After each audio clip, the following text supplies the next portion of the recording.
वह अपने पास्ट को भूल नहीं पाई थी। वह अपने आप को काफ़ी असहाय और लाचार महसूस करती थी। उसके पास इतनी अच्छी और प्यार करने वाली फैमिली, साथ ही काफ़ी प्यारे फ्रेंड्स भी थे, लेकिन वह सभी के साथ हमेशा रूड बिहेव ही करती थी क्योंकि वह अपने पार्ट से निकल ही नहीं पा रही थी। और जब उसने करण की कही हुई बातों को सुना, तो ना जाने क्यों वह जो किसी को भी अपने आंसुओं नहीं दिखाना चाहती थी, वह उसके सामने और भी ज़्यादा फूट फूट कर रोने लगी थी। जब ये करण ने देखा तो उसने जल्दी से कायरा को अपने गले से लगा दिया और उसके बालों को सहलाने लगा। उसकी आंखों से भी आंसू निकलने लगे थे। वहीं उसके गले लगते ही कायरा ने उसे कसकर पकड़ लिया और वह काफ़ी ज़्यादा जोर जोर से रोने लगी थी। तो कैसा लगा आपको ये पार्ट और अब आगे क्या होगा, कमेंट में ज़रूर बताना। Please comment and subscribe my channel. Thank you so much. Kaira की आंखों से लगातार आंसू निकल रहे थे और उसने कसकर करण को पकड़ रखा था। वहीं उसके आंसुओं को देखकर करण की आंखों भी नम हो चुकी थी और थोड़ी देर तक उसे ऐसे ही रोते रहने के बाद करण ने कायरा के बालों पर हाथ फेरते हुए अपनी शांत आवाज में काफी प्यार से कहा, कायरा, पहले मुझे ये बताओ कि आखिरकार तुम्हारी ये हालत हुई कैसे? हाँ, किसने किया ये सब? भले ही वह बाहर से खुद को काफी शांत दिखा रहा था, लेकिन अंदर ही अंदर उसका खून खौल रहा था और उसकी आंखों में एक तूफान दिखाई दे रहा था और उसे काफी ज्यादा गुस्सा आ रहा था। वहीं कायरा ने उसके सवाल का कोई जवाब नहीं दिया। वह बस सिसकियां भरती रही। तभी उसे ऐसा लगने लगा जैसा कि अब वह अपने आप को और देर तक होश में नहीं रख सकती है और थोड़ी देर में उसकी आंखों के आगे अंधेरा छा गया और उसके हाथ करण पर ढीले हो गए क्योंकि वह अचानक से ही बेहोश हो चुकी थी। वहीं जब करण ने उसे बिल्कुल भी रिएक्शन करते नहीं देखा, यह देखकर वह एकदम से घबरा गया और उसने जल्दी से कायरा को खुद से दूर किया और हड़बड़ाते हुए उसे देखा तो वह बेहोश हो चुकी थी। यह देखकर वह बुरी तरीके से घबरा गया और उसने जल्दी से उसके गालों को थपथपाते हुए परेशानी भरी आवाज में कहा, कायरा, कायरा, अपने होश में आओ। लेकिन कायरा बेहोश हो चुकी थी और उसने कोई भी रिएक्शन नहीं दिया। यह देखकर उसने जल्दी से कायरा को बेड पर लेटाया और फिर अपने पॉकेट से फ़ोन को बाहर निकाला और उसी लड़के को कॉल करने लगा। वहीं वह लड़का इस वक्त बुलेट पर था और उसके कानों में ब्लूटूथ लगा हुआ था। कॉल के आते ही उसने जल्दी से उस ब्लूटूथ के बटन को दबाया जिसके कारण कॉल पिकअप हो गया था। करण ने घबराई हुई और थोड़ी गुस्से से भरी आवाज़ में कहा, आखिरकार तुम कहाँ हो? हाँ, अभी तक यहाँ पर पहुँचे क्यों नहीं? इस पर उस लड़के ने जल्दी से अपनी बुलेट की स्पीड को तेज करते हुए सीरियस वॉइस में कहा, बॉस, बस 5 मिनट। इस पर करण ने गुस्से के साथ कहा, जल्दी से यहाँ पर पहुँच जाओ वरना बहुत गलत हो जाएगा मेरे हाथों से। इस पर उस लड़के ने घबराते हुए अपनी स्पीड को और तेज करते हुए कहा, ओके बॉस। और यह सुनते ही करण ने गुस्से के साथ कॉल को डिस्कनेक्ट कर दिया था और फिर उसके बेड पर लेटे हुए खून से लथपथ कायरा की तरफ देखा। कायरा को खून से लथपथ देखकर उसका दिमाग जैसे फटने वाला था जिसके कारण उसने जल्दी से किसी और को कॉल लगाया और इस बार कॉल 2 रिंग जाते ही पिकअप हो गया था। कॉल के पिकअप होते ही करण ने गुस्से के साथ कहा, पता करो कि 2 घंटे पहले आखिरकार कायरा के साथ हुआ क्या था और वह कहाँ थी और उसकी फाइट किसके साथ हुई थी। जिसके साथ उसकी फाइट हुई थी वह सभी मुझे जिंदा चाहिए, समझे तुम? उसके यह कहने पर उधर से किसी लड़के की आवाज़ आई, ओके बॉस।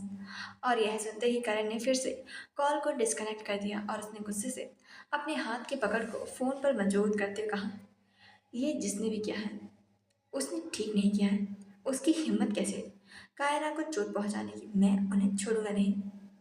वह कायरा की तरफ देख रहा था। कायरा का चेहरा पूरी तरीके से मुरझा चुका था और उसके होंठ सूख चुके थे। कायरा की ऐसी हालत देखकर करण को काफ़ी ज़्यादा गुस्सा आ रहा था। तभी डोरबेल बजने की आवाज़ आई। जैसे ही करण ने ये आवाज़ सुनी, वह तेज़ी से दरवाजे की तरफ बढ़ा और उसने जल्दी से दरवाजे को खोला और उसे लगा था कि दरवाजे पर उसका ही आदमी होगा, लेकिन वहाँ पर आदित्य काफ़ी घबराया हुआ खड़ा हुआ था। जब उसके ने सामने करण को देखा तो उसकी आंखें छोटी हो गई और उसका चेहरा भी सीरियस हो गया था। उसने जल्दी से करण की कॉलर को पकड़ते हुए कहा, कपूर फैमिली का छोटा बेटा करण कपूर, राइट? लेकिन आखिरकार तुम यहाँ पर क्या कर रहे हो? हाँ, और कायरा कहाँ पर है? तुमने उसके साथ कुछ किया तो नहीं है ना? अगर तुमने उसके साथ कुछ भी किया होगा ना, तो मैं तुम्हारी जान ले लूँगा। उसकी बात सुनकर करण ने जल्दी से हड़बड़ाते हुए कहा, नहीं, मैंने कुछ भी नहीं किया है। कायरा अपने रूम में है और वह घायल होने के कारण इस वक्त बेहोश है। उसे कई ज़्यादा चोटें लगी हुई हैं। जैसे ही आदित्य ने करण की बातों को सुना, वैसे ही उसके अंदर एक कपकपी सी उठी और उसने कुछ अनहोनी होने का एहसास होने लगा। वह उसके कॉलर को छोड़कर जल्दी से कायरा के रूम की तरफ भागा। वह एयरपोर्ट पर पहुंच गया था और अपनी प्राइवेट जेट से बैठने ही वाला था कि तभी उसे अर्पित का कॉल आ रहा था। और जैसे ही उसने अर्पित की कही हुई बातों को सुना, वैसे ही उसका गुस्सा मानो सातवें आसमान पर पहुंच चुका था। लेकिन उसे कायरा की काफ़ी ज़्यादा चिंता हो रही थी, इसीलिए उसने जल्दी से ही कॉल को कट कर दिया था और फिर वह वापस से कार में बैठने कर कायरा के अपार्टमेंट की तरफ बढ़ाया था। आदित्य कायरा के रूम में पहुंचा और जब उसने कायरा को खून से लथपथ देखा, तो उसके पैर एकदम से ही लड़खड़ा गए, जिसके कारण वह दो कदम पीछे को हो गया था और दरवाजे से टिक कर खड़ा हो गया। उसकी सांसें जैसे रुक सी गई थी। उसने आज तक कायरा को इस हालत में कभी नहीं देखा था।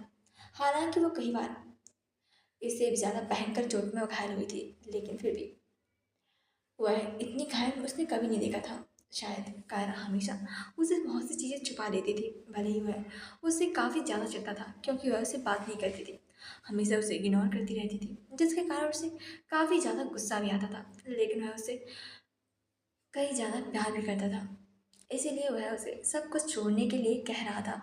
लेकिन कायरा थी कि अपनी बात पर ही अड़ी हुई थी, और यह भी जानता था कि कायरा काफ़ी ज़्यादा जिद्दी है। वह जो सोचती है वह करके ही रहती है, इसीलिए वह हमेशा उसे सपोर्ट करता था। लेकिन आज उसे इस तरह से देखकर उसकी आंखें एकदम से भर आई थी, और फिर भी उसने जल्दी से खुद को संभाला और कायरा की तरफ दौड़ा और उसे उठाते बोला, कायू, कायू, कायू, क्या हुआ? तुम ठीक हो ना? कायू, तुम मेरी आवाज़ सुन रही हो ना? उठो प्लीज़, अपने भाई की इस तरह से मत डराओ। कायू, अब उसकी आंखों से चर चर करके आंसू बहने लगे थे।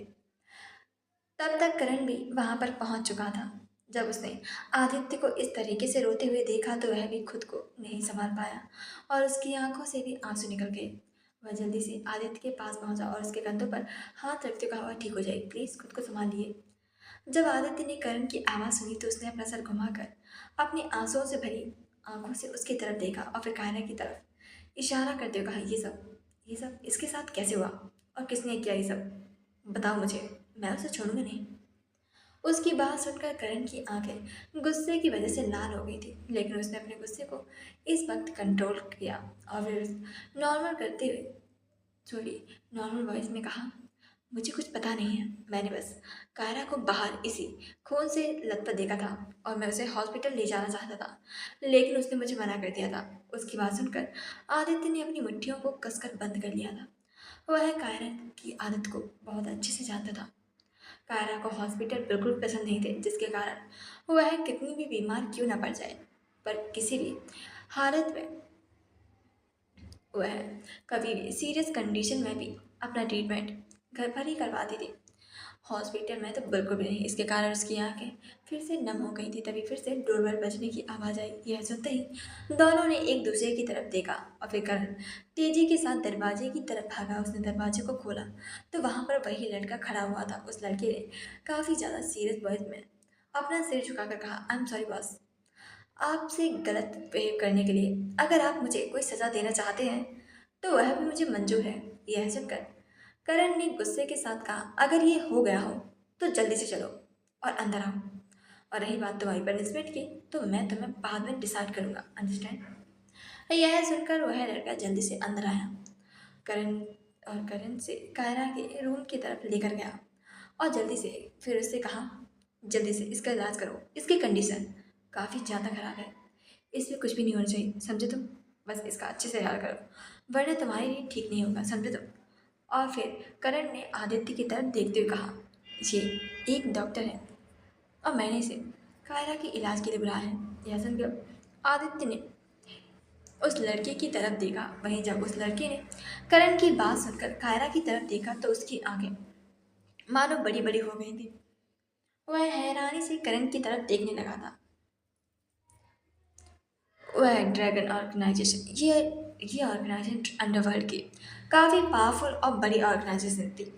ये ऑर्गेनाइजेशन इतनी ज़्यादा खतरनाक थी कि इससे पंगा लेने से पहले कई लोग हजार बार सोचते थे।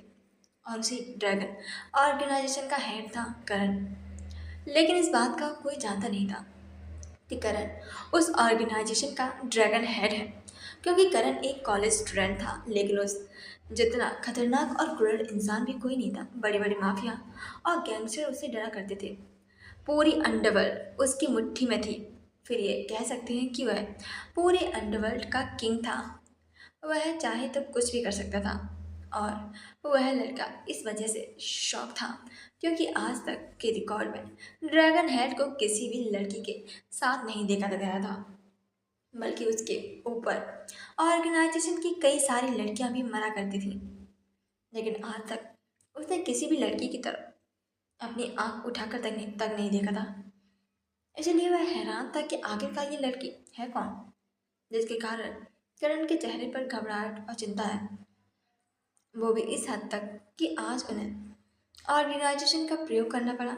वहीं जब करण ने उस लड़के को कहीं और ही खोए हुए देखा, तो उसका गुस्सा जैसे सातवें आसमान पर पहुंच गया था।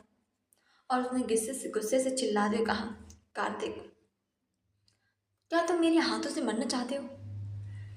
जैसे ही कार्तिक ने उसकी आवाज़ सुनी, वैसे ही वह अपने ख्यालों की दुनिया से बाहर आ गया और उसे डरते हुए करण की तरफ देखा और अपना सिर ना में हिलाते कहा, सॉरी सर। और वो जल्दी से कायरा की तरफ बढ़ गया था। वहीं उसके गुस्से को देखकर आदित्य भी करण को देखने लगा था, जिसके चेहरे पर कायरा के लिए फिक्र साफ देखी जा सकती थी। और फिर उसने उन दोनों की तरफ बारी बारी से देखा और फिर डरते कहा, क्या आप दोनों यहाँ से बाहर जा सकते हैं? यह सुनकर उन दोनों ने एक दूसरे की तरफ देखा और फिर वह दोनों वहां से बाहर निकल गए। आदित्य और करण दोनों के चेहरे पर चिंता साफ दिखाई दे रही थी और बाहर निकलते ही वह दोनों इधर से उधर घूमने लगे थे। कहीं अंदर कार्तिक ने पहले कायरा को ध्यान से देखा, लेकिन उसे कायरा में ऐसा कुछ भी नजर नहीं आया जिसकी वजह से उसके बॉस इस लड़की के पीछे फिदा हो जाए और इस हद तक घबरा गए हों कि उन्हें ऑर्गेनाइजेशन से उसे बुलाने की जरूरत पड़ी। क्योंकि करण की एक खासियत थी, वह कभी भी ऑर्गेनाइजेशन का प्रयोग अपने निजी मामलों के में नहीं करता था। तो फिर आज ऐसा क्या होगा कि वो एक मामूली सी लड़की के लिए ड्रैगन हेड ने अपनी ऑर्गेनाइजेशन के सारे रूल्स को तोड़ दिया था। लेकिन वह जल्दी से अपने होश में वापस आया और ज़्यादा देर न करते हुए उसने कायरा का इलाज करना स्टार्ट कर दिया था। आदित्य और करण परेशानी के साथ कमरे के बाहर इधर से उधर हुए जा रहे थे। उन दोनों के माथे पर परेशानी की लकीरें साफ देखी जा सकती थी। तभी कायरा के रूम का दरवाजा खुला और कार्तिक रूम से बाहर निकला। उसके चेहरे पर हैरानी और परेशानी दोनों ही साफ दिखाई दे रही थी। वहीं जब उन दोनों ने उसे बाहर आते हुए देखा, तो दोनों ही जल्दी से उसके पास आ गए। लेकिन जब उसने उसके चेहरे को देखा, तो दोनों के ही दिल जैसे पहाड़ कूदने के लिए तैयार थे। दोनों के ही दिल में घबराहट होने लगी थी। वहीं आदित्य ने जल्दी से बेचैनी के साथ कहा, कायरा कैसी है? वह ठीक तो है ना? उसे कुछ भी तो नहीं हुआ है ना? आप इतनी परेशान क्यों लग रहे हैं? वहीं जब कार्तिक ने आदित्य की आवाज़ सुनी, तो वह उन दोनों की तरफ देखने लगा। दोनों ही बेसब्री से उसके जवाब का इंतजार कर रहे थे। और जब करण ने देखा कि कार्तिक कुछ भी नहीं बोल रहा है, तो उसे गुस्सा आ गया था और उसने गुस्से के साथ कहा, कार्तिक, हम कुछ पूछ रहे हैं। क्या कायरा ठीक है? तुम इस तरह से मूर्ति की तरह बनकर क्यों खड़े हुए? हाँ, कुछ बताओगे कि वह ठीक है या फिर नहीं? जब कार्तिक ने करण की कही हुई बात सुनी, तो वह थोड़ा सा हड़बड़ा गया था और फिर उसने जल्दी से उन दोनों की तरफ देखते कहा, ओह सॉरी, वो मैं सॉरी, वो एक्चुअली ना, चिंता करने की कोई बात नहीं है। वह इस वक्त बिल्कुल ठीक है। वैसे तो उसके घाव ज़्यादा गहरे नहीं थे, लेकिन उसकी पीठ का घाव काफ़ी ज़्यादा गहरा, इसलिए उन्हें ठीक होने में टाइम लगेगा। वह इस वक्त बेहोश हैं क्योंकि उन्हें मैंने बेहोशी का इंजेक्शन लगा दिया, इसलिए वह सुबह ही होश आई। जब करण और आदित्य ने उसकी कही हुई बात सुनी, तो दोनों एक दूसरे की तरफ देखने लगे और फिर करण आदित्य को देखने लगा। कार्तिक के चेहरे पर अभी भी परेशानी साफ दिखाई दे रही थी, ऐसा लग रहा था जैसे कि कुछ और भी बताना चाहता था, लेकिन कहने में हिचकिचा रहा था। यह देखकर करण ने अपनी आंखें छोटी करते हुए उससे उस पर दबाव बनाते पूछा, क्या हुआ कार्तिक? तुम परेशान क्यों दिखाई दे रहे हो? क्या कुछ और भी बात है जो तुम हमें बताना चाहते हो? उसकी बात सुनकर कार्तिक ने कुछ नहीं कहा। वह बस इसी कसमकस में पड़ा हुआ था कि वह इन बातों को उन्हें बताए कि नहीं। यह देखकर करण ने गुस्से से कहा, कुछ पूछ रहा हूँ तुमसे, तुम्हें सुनाई नहीं दे रहा क्या? इस पर कार्तिक घबरा गया। वह आदित्य भी बेचैनी के साथ उसकी तरफ देख रहा था। उसके दिल में काफी ज्यादा घबराहट हो रही थी और उसने भी कार्तिक की तरफ देखते हुए कहा, प्लीज बताओ कि क्या हुआ है उसके साथ। इस पर कार्तिक ने उन्हें सब कुछ बताने का फैसला किया और उन्हें सोफे पर बैठाने का इशारा किया। उसके सहारे समझकर वह दोनों जाकर सोफे पर बैठ गए थे और साथ ही कार्तिक भी बैठ गया और उसने उन दोनों की तरफ देखा जो कि काफी ज्यादा बेसब्री से उसका कुछ बोलने का वेट कर रहे थे। कार्तिक ने एक गहरी सांस ली और फिर काफी सीरियस होकर कहा, देखिए, ये मैटर मतलब काफी ज्यादा सीरियस है। वैसे तो उनकी तबीयत इस वक्त ठीक है, मतलब कि वह ऊपर से ठीक है लेकिन अंदर से नहीं। जब यह उन दोनों ने सुना तो दोनों को ही उसकी बातें समझ नहीं आई। इसलिए करण ने झंझलाते हुए कहा, हमें कुछ भी समझ नहीं आ रहा है। पहले तुम साफ साफ बताओ, इस तरह से बातों को घुमाओ मत। इस पर कार्तिक ने उन दोनों को समझाते हुए कहा, ओके ठीक है, मैं सब कुछ डिटेल में बताता हूँ। और उसने आदित्य की तरफ देखते हुए कहा, देखो, पहली बात ये कि आपकी बहन है, राइट?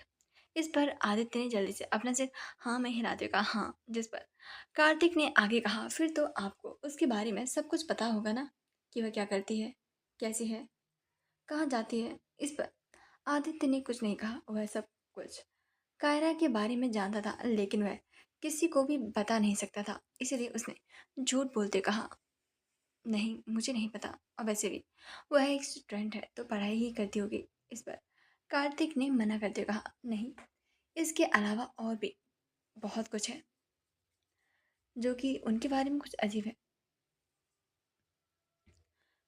इस पर कार्तिक ने आदित्य ने अपनी आंखें छोटी करते कहा, नहीं, इसके अलावा वह कुछ और नहीं करती, और वैसे भी वह हमेशा ही हम सभी से दूर दूर रहती है। इसलिए वह क्या करती है ये भी मैं नहीं बच जानता। यह सुनकर कार्तिक ने एक गहरी सांस ली। वहीं करण उन दोनों की बातों को समझने की कोशिश कर रहा था। जिस पर कार्तिक ने आगे कहा, कारा इस वक्त बहुत ही ज़्यादा सीरियस कंडीशन में है। साथ ही मुझे लगता है कि वह सिर्फ एक स्टूडेंट है, इसके साथ ही वह कुछ और भी काम करती है जिससे उसकी जान का तक का खतरा है। साथ ही उसके साथ उसके हाथ में 1 या 2 दिन पहले ही गोली लगी है जो कि अभी तक पूरी तरीके से ठीक नहीं हुआ है, और आज फिर से फाइट होने के कारण वह भी काफ़ी ज़्यादा जख्मी हो चुका है और उनकी शरीर भी ऐसे ही गोली लगने के कई निशान हैं। वैसे तो उन निशानों को कोई भी नहीं देख सकता क्योंकि उनकी सर्जरी काफ़ी अच्छी तरीके से की गई है, पर मैं उन्हें आसानी से देख सकता हूँ क्योंकि मैं भी ऐसी सर्जरी को करता हूँ। इसीलिए प्लीज़ आप सच सच बताइए कि इसके अलावा वह और क्या करती हैं। जब उन दोनों की बातों को कार्तिक और करण ने सुनी तो दोनों ही काफ़ी ज़्यादा हैरान थे। आदित्य भी हैरान था। उसे पता था कि कायरा का ऐसा ही काम है जिसमें उसकी जान तक को खतरा होता है, लेकिन कायरा ने आज तक कभी भी उसे अपनी चोट का एहसास तक नहीं होने दिया था। इसीलिए वह भी काफ़ी ज़्यादा हैरान था और साथ ही सोच सोच के एकदम से परेशान हो गया था। वहीं करण उस दिन कायरा द्वारा श्रवण को मारने पर भी समझ गया था कि कायरा कोई तो है जिसके बारे में वह कोई नहीं जानता था। लेकिन आज वह कार्तिक की बातों को सुनकर काफ़ी ज़्यादा हैरान और उतना ही परेशान था। वह सोच रहा था कि अगर कायरा कोई ऐसे वैसे काम करती है, अगर उसे कुछ हो गया तो क्या करेगा। वह बिल्कुल भी नहीं जानता था कि कायरा उसके लिए कितनी अहम बन गई थी, जिसे वह कभी भी खोने के बारे में सोचने से भी डर जाएगा। उसके दिमाग में ही कायरा ही घूमे जा रही थी। वहीं कार्तिक ने अपनी बात को आगे जारी करते हुए कहा, हाँ एक बात और है जो कि सबसे ज़्यादा शॉकिंग है, साथ ही साथ इनसे भी काफ़ी ज़्यादा खतरनाक, और वो है ये है कि वह इस वक्त काफ़ी ज़्यादा डिप्रेशन का शिकार है, और वह भी इस हद तक कि उनका पूरा शरीर वीक होता जा रहा है। लेकिन हाँ, एक और बात है, मैंने आज तक किसी भी इंसान को इतना स्ट्रांग नहीं देखा। ये इस हद तक डिप्रेशन में होने के बाद ही, मतलब ये डिप्रेशन के लास्ट स्टेज में है, लेकिन फिर भी अपने चेहरे पर उसका एक भी झलक तक नहीं आने देती और अपनी बॉडी को अपनी मर्जी के अनुसार ही चलाती है। लेकिन ये उनके लिए बिल्कुल भी सही नहीं है, क्योंकि इससे उन्हें काफ़ी ज़्यादा खतरा है। अगर ये इसी तरीके से डिप्रेशन में रही तो, और फिर वह चुप रह गया। जब उसे इस तरीके से चुप होते हुए उन दोनों ने देखा तो दोनों की सांसें जैसे अटक सी गई थी। करण ने अटकते हुए कहा, तो क्या होगा? इस पर कार्तिक ने उन दोनों की तरफ देखते हुए कहा, तो वह उनके ऊपर मानसिक रूप से हावी हो सकता है, जिसके कारण उनके दिमाग में सुसाइड करने के लिए भी ख्याल आ सकते हैं। साथ ही साथ वह सुसाइड कर भी ले, इसका कुछ कहा नहीं जा सकता।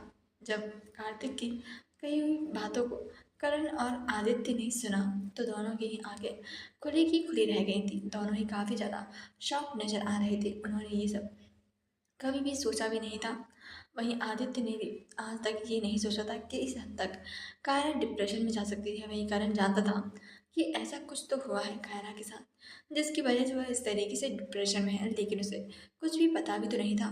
कार्तिक ने उन दोनों को देखते हुए आगे कहा, साथ ही वह बहुत ही कम नींद लेते हैं, जिसकी वजह से मैंने उन्हें बेहोशी का इंजेक्शन लगाया है। जिस पर उसने आदित्य की तरफ देखते हुए कहा, देखिए आप प्लीज़ मुझे ये बताइए कि क्या उनकी कोई पास्ट में कुछ ऐसा हुआ है जिसकी वजह से वह इस हद तक डिप्रेशन में जा चुकी हैं?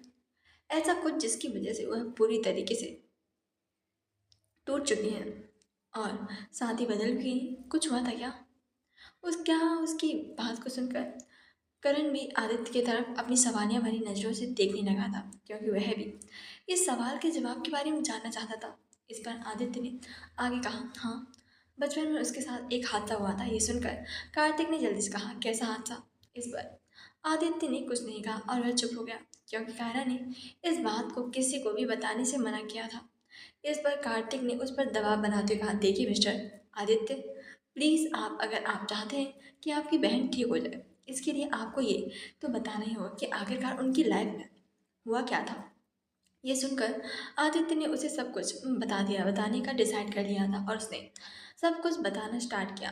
एक्चुअली जब वह 10 साल की थी तब उसने अपने सामने ही अपने पिता, मॉम और डैड का मर्डर अपनी आंखों के सामने होते हुए देखा था। जब ये कार्तिक और करण ने सुना तो दोनों कन्फ्यूजन से एक दूसरे की तरफ देखने लगे थे, जिस पर करण ने कंफ्यूज होते हुए कहा, लेकिन ये कैसे पॉसिबल है? वह तो तुम्हारी बहन है ना, और तुम्हारे मॉम डैड तो अभी हैं। इस पर आदित्य ने एक गहरी सांस लेते हुए कहा, हाँ वो मेरी बहन है, लेकिन वह मेरी सगी बहन नहीं है, बल्कि मेरे डैड ने की दोस्त की बेटी है। जैसे कि मेरे डैड ने उसे गोद लिया है, वह हमारे लिए सगी बहन से भी बढ़कर है। यह सुनकर उन दोनों को समझ में आ गया था। वहीं अब करण को भी कायरा के बारे में कुछ तो समझ आ रहा था कि वह ऐसे चुप चुप क्यों रहती है। और वहीं कार्तिक ने उसकी बात को समझते हुए कहा, हाँ यही हो सकता है कि वह इतनी ज़्यादा चेंज हो गई। अब हमें किसी भी तरह से उन्हें ठीक करना ही होगा। इसके लिए आपको कोशिश करनी चाहिए कि वह हमेशा ही खुश रहें और किसी भी बात का कोई टेंशन ना लें। उनके पास रहो और उनसे बातें करो और उनके दिमाग में क्या चल रहा है ये जानने की भी कोशिश करो। साथ ही साथ उन्हें इमोशंस सिखाने की कोशिश करो कि किस तरह से खुश रहते हैं। उसे उसके डिप्रेशन से किसी भी हालत में बाहर निकालना पड़ेगा आप सभी को, तभी वही ये सब खुश रह सकती हैं। अगर कभी ऐसा नहीं किया गया तो बहुत बड़ी दिक्कत आ सकती है। और साथ ही साथ ये ध्यान रखें कि अब वह किसी भी तरह से वापस से घायल ना हो, वरना इस हालत में उनका शरीर और भी ज़्यादा वीक हो सकता है।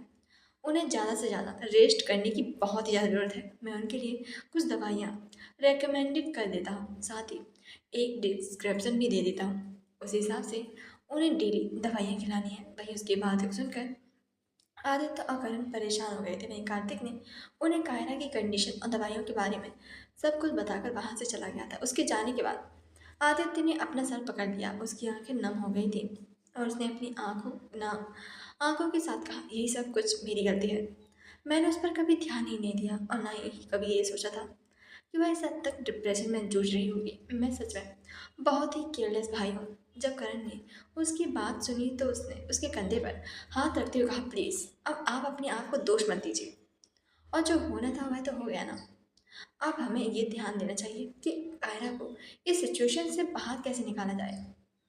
इस पर आदित्य ने अपना सिर हाँ में हिला दिया, जिस पर दोनों ही राजी हो गए थे। वहीं अगली सुबह कायरा ने अपनी आंखों को खोला और आंखों के खुलते ही उसे अपना शरीर काफ़ी ज़्यादा कमज़ोर महसूस होने लगा था, जिसकी वजह से करण उसे अपना शरीर 1 इंच भी हिलाया नहीं जा रहा था। और उसने अपनी नज़रों को पूरे कमरे में दौड़ाया तो सामने सोफे पर उसे करण और आदित्य बैठे हुए दिखाई दिए। दोनों ने अपने सिर को नीचे किए हुए बैठे हुए थे। वहीं जब उसकी नज़रें आदित्य पर पड़ी तो उसे देखकर कायरा की आंखें मानो छोटी सी हो गई थी, और फिर उसने अपनी कमज़ोर भरी आवाज़ में कहा, भाई। वहीं जब सोफे पर बैठे हुए आदित्य और करण ने कायरा की आवाज़ सुनी तो दोनों ने अपना सिर उठाकर उसकी तरफ देखा, और उसे होश में देखकर वह दोनों जल्दी से उठकर उसके पास पहुंच गए थे। आदित्य ने जल्दी से उसके पास पहुंच कर उसके पास बैठते हुए कहा, कायु, तुम ठीक हो ना? अब कैसा लग रहा है? कहीं दर्द तो नहीं हो रहा है ना? वहीं आदित्य के सवाल सुनकर कायरा ने उसका सवाल काटते हुए दूसरा सवाल करते हुए कहा, पहले मुझे ये बताइए भाई, आप यहाँ पर क्या कर रहे हैं? आपको तो इस वक्त मुंबई में होना चाहिए था ना, फिर आप यहाँ पर क्या कर रहे हैं? वहीं कायरा का सवाल सुनकर आदित्य ने नाराजगी के साथ गुस्से करते हुए कहा, तुझे सच में लगता है मैं तुझे ऐसी हालत में छोड़कर मुंबई जा सकता हूँ? हाँ, और पहले मुझे तू ये बता कि तेरी तबीयत इतनी खराब कैसे हुई? हाँ, और हुई तो हुई, तूने मुझे एक बार भी इसके बारे में बताना जरूरी भी नहीं समझा। सच में तुम मुझे अपना भाई समझती भी हो या फिर नहीं? तेरे हाथ में गोली लगी थी और तूने मुझे इसके बारे में भी नहीं बताया। अब बताओ मुझे ये सब कैसे हुआ? वहीं कायरा अपनी शांत आंखों से उसकी तरफ देखते हुए उसकी सारी शिकायतों को सुन रही थी। उसने पलटकर कोई जवाब नहीं दिया। यह देखकर करण ने अपने जिद्दी मन के साथ कहा, मन में कहा, जिद्दी लड़की। वहीं उसके मुंह से कोई भी जवाब न सुनकर आदित्य ने नाराजगी के साथ कहा, कायू, मैं कुछ पूछ रहा हूँ, उनका जवाब दोगी तुम? इस पर कायरा ने उनके सवालों को इग्नोर करते हुए अपनी बिल्कुल शांत आवाज़ में कहा, मेरे सर में ना इस वक्त काफ़ी ज़्यादा दर्द हो रहा है और वह घूम भी रहा है। अगर आप ऐसे ही सवाल पूछते रहेंगे ना तो मैं जल्दी ही अभी यहाँ पर बेहोश हो जाऊंगी। उसकी बातों को सुनकर आदित्य का मुंह बन गया था, क्योंकि वह सब कुछ समझ पा रहा था कि कायरा बस उसके सवालों को इग्नोर कर रही है और कोई जवाब नहीं देना चाहती है। वहीं करण ने अपनी हंसी को कंट्रोल करने के लिए अपने मुंह पर हाथ रख लिया था। अपने मन में कहा, सच में कि लड़की सच में कितनी ज़्यादा जिद्दी है, किसी की भी नहीं सुनती है, सिर्फ अपनी मन की ही करनी होती है। लेकिन कुछ भी कहो, है काफ़ी ज़्यादा इंटरेस्टिंग, इसीलिए तो ये कायरा है, मेरी कायरा। हाँ, अभी नहीं, आगे तो मेरा होना होना ही ना, इसे होना तो मेरा ही है। तभी कायरा ने अपनी नज़रों को उस पर डाला, जैसे कि वह उसके अंदर चल रही बातों को समझ रही हो। और जैसे ही ये करण ने देखा तो उसका दिल तो जैसे मुंह में आ गया था, और उसने जल्दी से अपनी हंसी को कंट्रोल कर लिया और अपने दांत दिखाते पूछा, हाय, हेलो, तुम ठीक हो ना? कैसे हो? इस पर कायरा ने बिना किसी एक्सप्रेशन के साथ कहा, नहीं, मैं ठीक नहीं हूँ। यह सुनकर करण के चेहरे पर मुस्कुराहट गायब हो गई और उसने अपने मन में कहा, क्या मैंने सच में इस लड़की से प्यार करके अपने पैरों पर कुल्हाड़ी मार दिया क्या? मतलब दूसरों के इमोशंस की तो जैसे मानो कदर ही नहीं है। इतना भी रूड कौन होता है यार? एक बार प्यार से मुस्कुरा कर बोल तो सकती थी ना। यह बोलते हुए उसने अपना मुंह बनाया। तभी दरवाजे की घंटी बजी। यह सुनकर उन दोनों ने एक दूसरे की तरफ देखा और फिर करण दरवाज़ा खोलने के लिए चला गया। वहीं उसके कमरे में जाने के बाद आदित्य ने सीरियस होते पूछा, ये सब कुछ क्या चल रहा है कायू?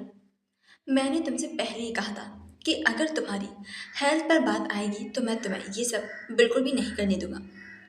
इसीलिए प्लीज़ मेरी बात मानो और डिटेक्टिव एजेंसी को छोड़ दो। तुम्हें इतनी बार गोलियां लगी हैं, लेकिन तुमने मुझे एक बार भी नहीं बताया, क्यों?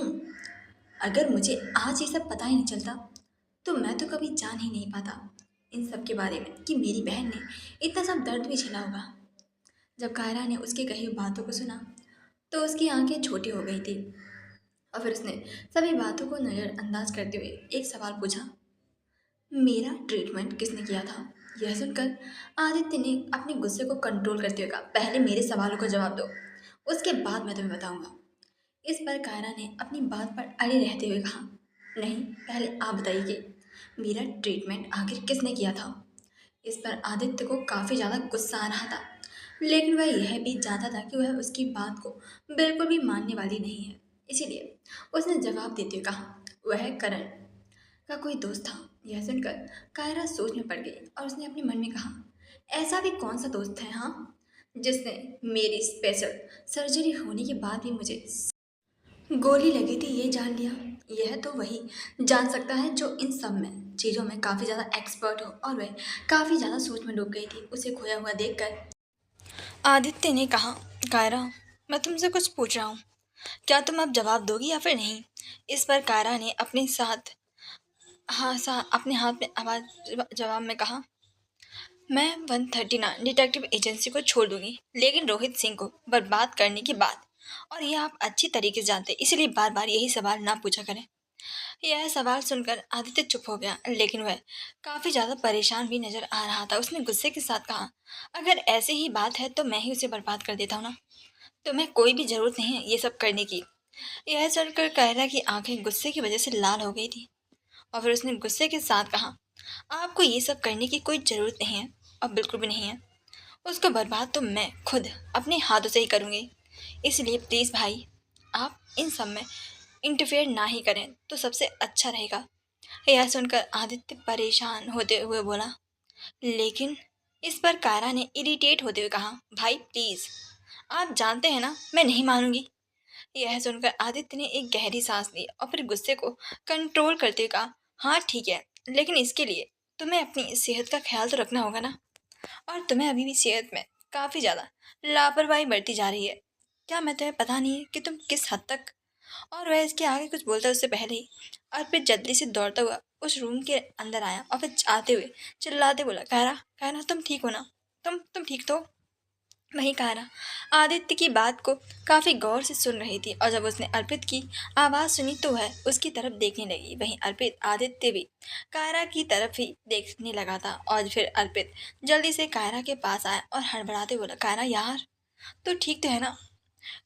वहीं करण आदित्य के पास आया गया और फिर उसके पास झुकते बोला, तुम उसे डिप्रेशन के बारे में कुछ भी नहीं बता सकते ना, क्योंकि ये उसके लिए ठीक नहीं है, और कार्तिक ने भी इसके लिए मना किया था। यह सुनकर आदित्य ने उसकी तरफ देखा, उसे भी उसकी बातें सुनकर सही लगा, इसलिए उसने भी अपनी आंखों से ही अपने से इशारा हाँ मैं कर दिया था। वहीं अर्पित को देखकर कारा ने बड़बड़ाते हुए कहा, आ गया उल्लू पर का पट्टा। वहीं उसके बड़बड़ाने को सुन सभी ने सुन लिया था, जिसके कारण करण और आदित्य मुस्कुराने लगे थे। वहीं अर्पित का चेहरा देखने लायक था। उसने गुस्से के साथ कहा, मैं यहाँ पर सोच कर परेशान हो जा रहा हूँ कि तुम्हारी तबीयत कैसी है होगी, तुम ठीक तो होगी, और तुम हो कि जिसके मुंह से मेरे लिए बस ऐसी ही बात है, ऐसे ही हार्टलेस वर्ड निकल रहे हैं। सच में थोड़ी सी तो कदर कर लिया करो मेरी, वरना हम दोनों की दोस्ती में दरार आ जाएगी और मैं तुम्हें छोड़कर चला जाऊंगा। यह सुनकर कायरा ने उसे घूर कर देखते हुए कहा, अच्छी बात है यह कि दरार आ ही जाए, क्योंकि तुम जैसे दोस्त का होकर तो इससे अच्छा है कि तुम जैसा कोई दोस्त ही ना हो। यह सुनकर अर्पित का मुंह बन गया था और वह उसे गुस्से से देखने लगा था, जिस पर अर्पित ने अपनी नजरों को चुराने लगा और फिर उसने कहना चाहा, लेकिन आदित्य कायरा ने गुस्से के साथ कहा, देखो, अब तुम्हें दरार पड़नी है तो पाड़ लो, क्योंकि तुम मेरा पीछा तो तुमसे छूटेगा, क्योंकि पूरी मुसीबत की जड़ तो तुम ही हो ना। हर बार बस मुसीबतों को देते रहते हो, इसके अलावा तुम्हारे पास कोई काम तो है नहीं। यह सुनकर अर्पित अपनी नजरों को चुराने लगा और फिर उसने नरम लहजे में कहा, यार कायरा, प्लीज मुझे माफ कर दे, मैं इस पर कायरा ने उसे बीच में ही टोकते हुए कहा, इस बार सोचना भी मत कि मैं तुम्हें माफ करूंगी।